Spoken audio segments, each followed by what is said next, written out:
I always use the First World War as the sort of, you know, as the sort of line. And there was a Tommy before the First World War, and then that happened, and then there's a Tommy Shelby after the First World War, and he's the one that we meet at the beginning of Series 1. He looked at me the wrong way. It's not a good idea to look at Tommy Shelby the wrong way. The men that came back from that conflict were just devastated. And so there was this huge societal change where you had all these men who had witnessed war on a scale that we'd never sort of imagined. It's all right. It's all right.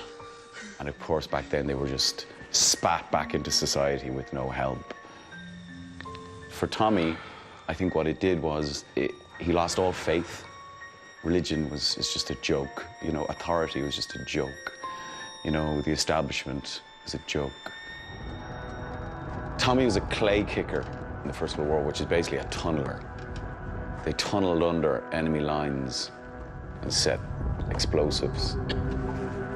And so it was the most claustrophobic, horrific, dark job you could possibly have. Like the worst of the worst, you know. And he seems to turn that trauma into this kind of relentless ambition because he could have died at any point there. He's not afraid of death, so every day is just like for free, so why not? He's a fascinating character then because he's relentless and fearless. To encounter him as an enemy is pretty scary because of that lack of fear.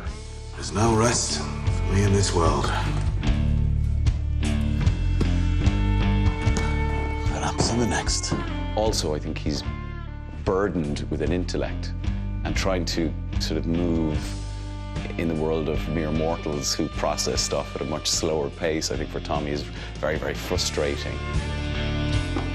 I think so that you don't have to. I think the way Tommy operates is the smart people make the decisions and the less smart people carry them out. And that seems to him to be the logical way of things. And in his eyes, Polly and him are the smart ones. They make the strategy, and it's carried out by the other members of the family. Shot guns. Don't you stay with us, but you stay back. Let's go! I think the pre-war Tommy, he smiled a lot, he laughed a lot, he wanted to work with horses, he was very romantic. You know, all of these things, you see scratches of them, you know, throughout the show, and there's times when he feels like he's getting towards some sort of healing when he's with Grace, and then it's taken away again. And then he retreats back into that kind of shell emotionally, and even though what he does in all of the series, a lot of the actions are obviously morally completely at odds with what any of us would agree with.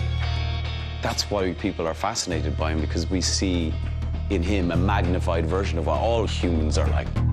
And his goal, ultimately, you know, to protect his family. People can identify with that.